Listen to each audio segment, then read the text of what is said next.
Hey there, amazing viewers! Welcome to my channel, where stories come alive and inspire you. Today, we dive into an empowering tale of strength, courage, and resilience that you won't want to miss.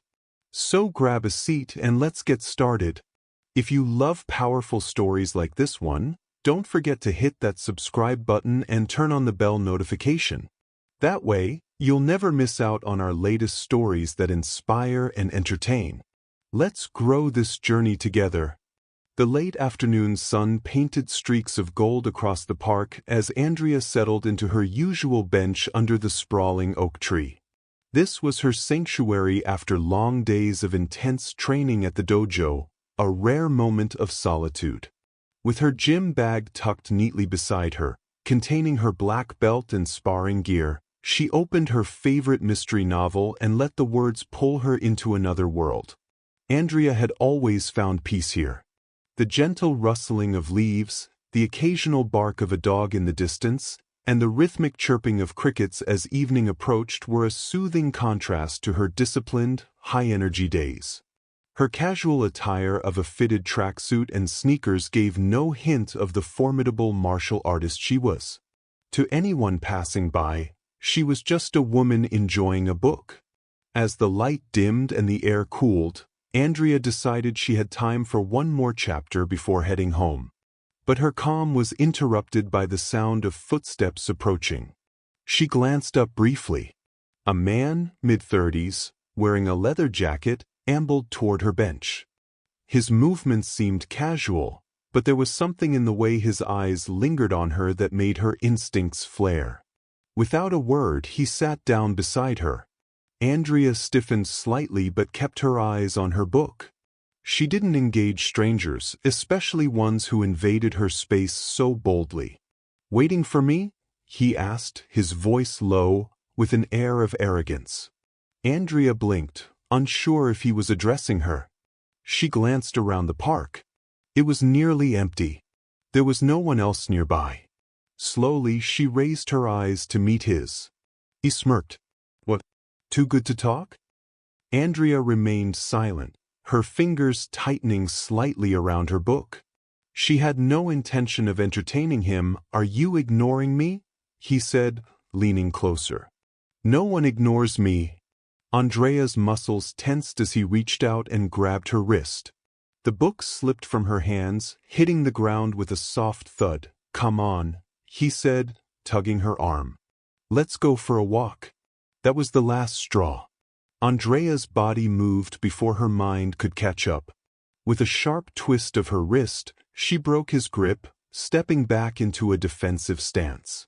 The man looked surprised but recovered quickly, reaching for her again. She didn't wait.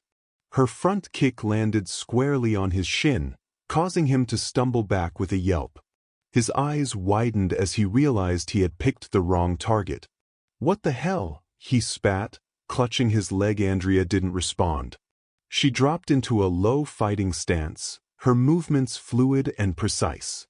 Her eyes were locked on him, her mind already calculating his next move. He lunged, trying to grab her shoulders. Andrea sidestepped smoothly, delivering a sharp palm strike to his chest. The force knocked him off balance, and he staggered backward, tripping over the bench and landing hard on the ground. He groaned, clutching his ribs. "You crazy!" Andrea stepped closer, towering over him. Her calm demeanor made her even more intimidating. "Leave."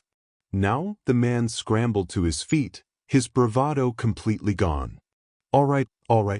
I didn't mean anything by it," he muttered, backing away. His eyes darted around nervously, as if expecting someone else to step in. When no one did, he turned and hurried out of the park. Slowly, she bent down to pick up her book. She brushed off the dirt, her fingers lingering on the pages for a moment. The calm of the park had returned, but the adrenaline still coursed through her veins. With a faint sigh, she sat back on the bench, reclaiming her spot under the oak tree. The book felt heavier in her hands now, but she opened it to her marked page, determined to finish her chapter. The evening had tested her peace, But she felt no anger, only clarity. Strength wasn't just about what she practiced in the dojo. It was about knowing when to act and when to stay still. As she read, the world around her faded once more. She thought to herself, even in the face of chaos, peace can be protected. And she smiled. From the far side of the park, a small group of people who had witnessed the confrontation began to gather their courage and approach Andrea. They had seen her swift and decisive actions against the troublemaker and were in awe of her strength and fearlessness. One elderly man, who often walked his dog in the park, spoke up first. "Miss, that was incredible. We've all been avoiding him for weeks. He's been harassing people, but no one knew what to do." A woman with a stroller nodded. "You're amazing. The way you handled him, it's like watching a movie. Thank you for standing up to him." Andrea, slightly taken aback by the sudden attention, gave them a polite smile. "I just did what needed to be done. No one should have to feel unsafe here." Another man, a jogger, added, "That guy's been a menace. We've all been too afraid to confront him." "You really showed him." Andrea nodded, appreciating their kind words but eager to shift the focus back to the issue at hand. She reached into her gym bag, pulled out her phone, and snapped a discreet picture of the man as he was leaving the park. "I'm going to report this. It's important that the authorities know about him."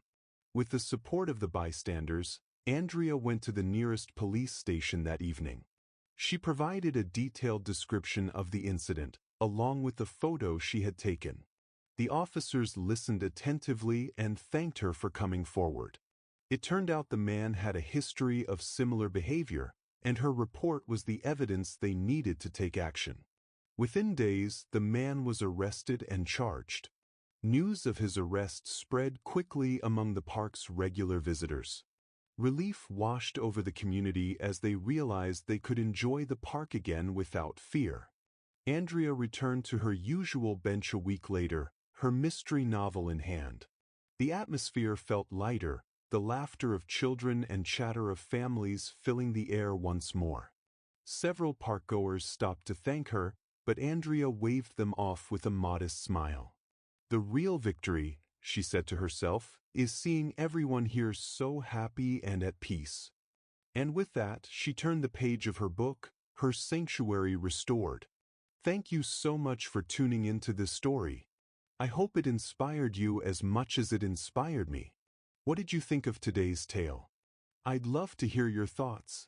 Before you go, drop a comment below and let me know where you're watching from. It's always amazing to see how far our stories travel. Don't forget to like, share, and stay connected. See you in the next one.